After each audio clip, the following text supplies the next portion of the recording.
Assalamualaikum warahmatullahi wabarakatuh. Perkenalkan, nama saya Nisrina Salsabila Ashraf dengan absen 18 NIM 240607110052. Jadi, video kali ini saya buat guna memenuhi ujian tengah semester pada mata kuliah Studi Quran dan Hadis, di mana saya membawakan tentang tafsir tematik tentang geologi dalam perspektif Al-Quran dan Hadis. Nah, kemudian selanjutnya itu kira-kira yang saya bahas itu tentang pengertian tafsir tematik dan geologi, dasarnya dari Al-Quran dan Hadis.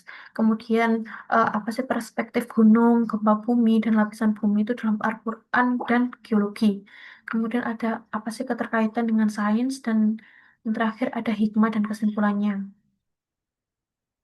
Nah, selanjutnya langsung aja ke pengertian tafsir dan geologi. Jadi, tafsir tematik atau maudu'i itu adalah metode penafsiran Al-Quran dengan mengangkat satu tema tertentu, lalu kemudian mengumpulkan ayat-ayat yang berkaitan dan membahasnya secara menyeluruh, di mana tema ini dimaksudkan kepada geologi ini. Nah, geologi ini tuh adalah ilmu yang membahas atau mempelajari bumi, meliputi struktur bumi, lapisan tanah, gunung, gempa, dan proses alam lainnya. Nah, hubungan dua konsep ini itu tuh perlu kita pelajari guna melihat gimana sih hubungan antara ajaran Islam dan ilmu pengetahuan, khususnya ya dalam bidang geologi ini.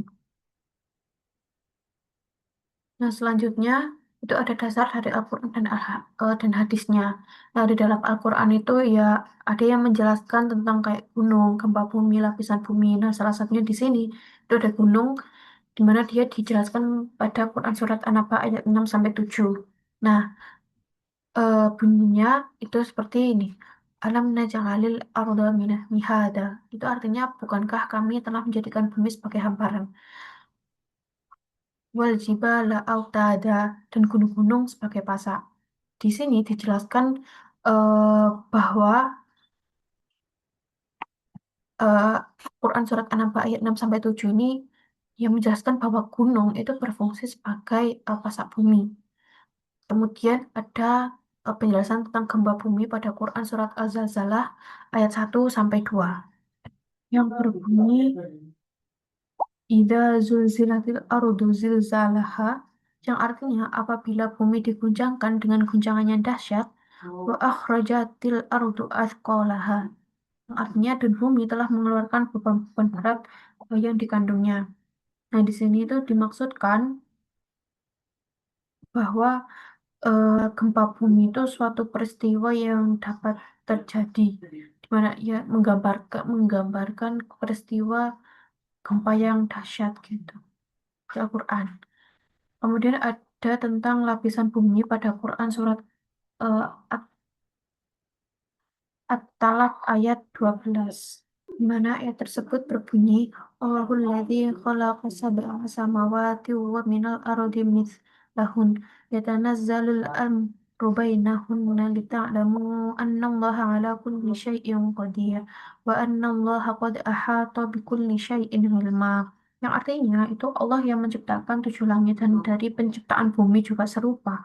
Perintah Allah berlaku padanya agar kamu mengetahui bahwa Allah Maha Kuasa atas segala sesuatu, dan ilmu Allah benar-benar meliputi segala sesuatu.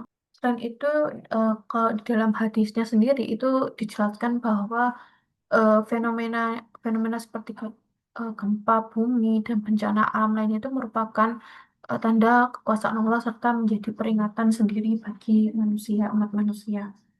Dan selanjutnya itu ada perspektif gunung, gempa bumi, dan lapisan bumi dalam Al-Quran dan geologi.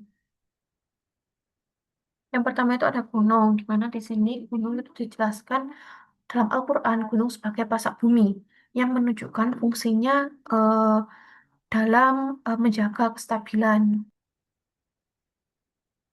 Dan kemudian dalam ilmu geologi, gunung itu memang memiliki struktur yang menancap ke dalam bumi seperti akar, kemudian sehingga membantu menjaga keseimbangan gerak bumi sendiri. Nah, kedua, itu ada gempa bumi. Nah, dalam Al-Quran dan hadis, gempa bumi itu merupakan sebuah tanda kekuasaan Allah dan peringatan.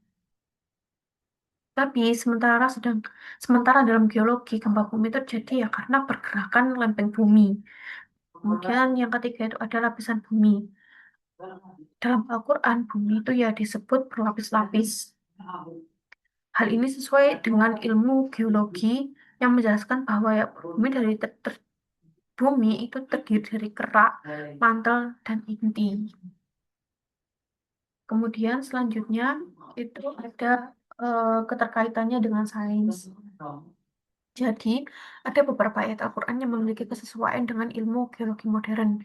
Contohnya ya ada kayak pada gunung, sebagai penstabil bumi dan bumi yang berlapis-lapis. Namun, perlu dipahami bahwa Al-Quran itu apa ya, bukan bukan buku sains, melainkan kitab petunjuk hidup. Jadi, oleh karena itu penafsiran ilmiah itu tidak boleh dipaksakan terhadap masa kayak dipaksakan terhadap ayat-ayat Al-Quran dan ya tidak boleh dipaksakan, tapi digunakan sebagai sarana untuk memperkuat pemahaman dan keimanan.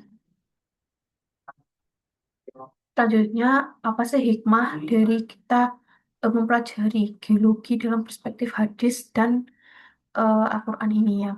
Pasti menambah keimanan kepada Allah, menyadari kebesaran dan kekuasaan Allah melalui alam yang diciptakannya, kemudian mendorong manusia untuk selalu berpikir dan belajar ilmu pengetahuan. Kemudian yang terakhir itu menumbuhkan rasa tanggung jawab untuk menjaga bumi. Yang terakhir itu ada kesimpulan. Jadi kesimpulannya itu Al-Quran itu membahas fenomena geologis seperti gunung, gempa, dan bumi. Sedangkan penjelasan tersebut itu memiliki keterkaitan dengan ilmu geologi modern.